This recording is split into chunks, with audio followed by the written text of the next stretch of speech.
And my friend that went with me to the auction said, don't buy it. I said, hey, it's cheap. I don't have 15,000. This is only 2,500. I can buy it. And it has TV. To have a TV in the car was something. Right now it's nothing, but in that time, back then, it has TV. He said, it's a junk. Why don't you think it's so cheap? Don't buy the car. I said, I want it. I like it. I got the car. The car broke within weeks. The transmission broke. It got stuck in second gear. It would not change. It was it would not change to the third, and fourth and fifth. It would not switch. And I was driving on the interstate, and I was like, driving slow, and all the cars passing by, and some of them blowing the horn and showing me signs, bad signs, with the fingers and screaming to move off the road. And it was just terrible. And I remember I stopped the car, prayed over the car, nothing happened. I prayed more for resurrection, nothing happened. I started again, nothing happened, still stuck in the second gear. And so I had no choice. I went to the junkyard, purchased a transmission because a new one was $3,000 and the whole car was $2,500, I got a second-hand transmission, $500. I paid the mechanic, that was one of my elders, $450, altogether $950.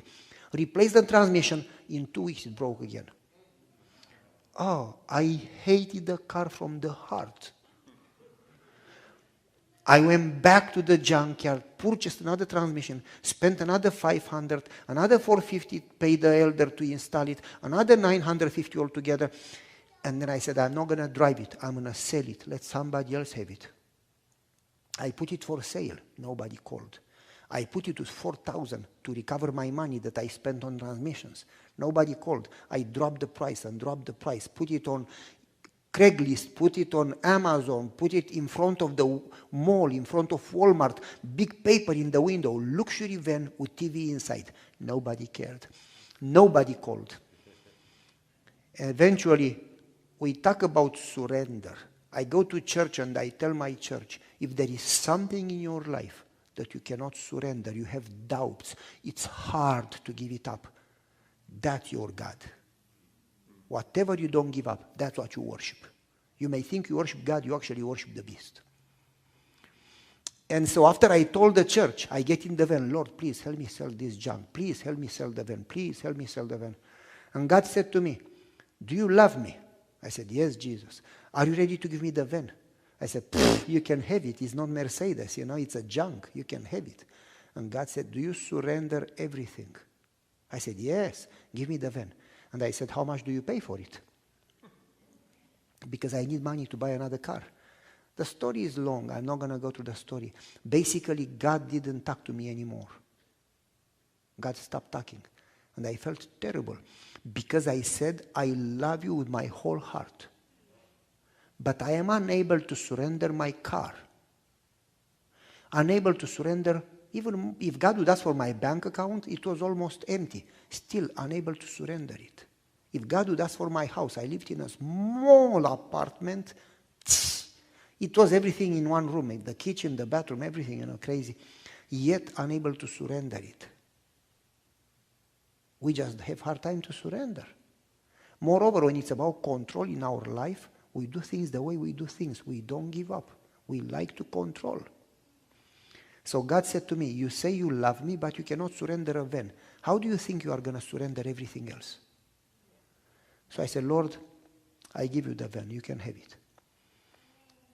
And in that moment, a lady called, and one of my members, she said, Pastor, I want to buy the van. I said, I'm not going to sell it to you. You will hate me. You'll never come to church again. And she says, my brother fixed it for you. I know it's a junk. That's the reason I want to buy it. I cannot afford to buy a $30,000 van. All I have is $2,500. I said, why would you want, if you know it's a junk, why do you want to buy it? You talked about surrendering. All I have is $2,500. God impressed me to surrender all. And I want to drive people to our church every Sabbath.